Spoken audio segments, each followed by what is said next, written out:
আমি একটা Prius use করি। এটা আমার কাছে শুধু গাড়ি না, এটা আমার পার্টনার। এই গাড়িটা আমি আমার সব কাজে ইউজ করি। লাইক আমি উইকেন্ডে বের হই ফ্যামিলি নিয়ে, প্লাস আমার অফিসে যাওয়া আসা করা, মোটামুটি বাংলাদেশের অনেক জায়গায় এই গাড়ি দিয়ে আমি মুভ করি। আমার কাছে পারফরমেন্স মানে শুধুই স্পিড না, এটা বেসিক্যালি আমি যে ডেস্টিনেশনে যাচ্ছি কত সুন্দরভাবে এবং সেফলি আমি পৌঁছাইতে পারি, সেটাই মেইন। গাড়ি চললে ফিল করবেন এটা sound.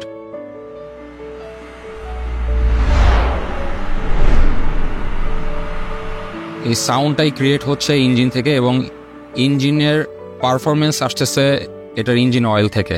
So it's all about the engine oil what you are using actually. আমি এই হাইব্রিড গাড়িটি 2 বছর আগে gaadiimport.com.bd থেকে কিনেছি, and from the day one I am using Mobil 1. এই Mobil 1ই আমার গাড়ির ইঞ্জিনকে রাখে smooth and protected and ready to go anywhere. আমি যেহেতু উইকেন্ডে ঢাকার বাইরে মুভ করি, সো অন টাইম সার্ভিসিং এবং মেইনটেনেন্সের ক্ষেত্রে কোনো রকম কম্প্রোমাইজ করি না। It's more than just a oil, which gives me the confidence to go a long way.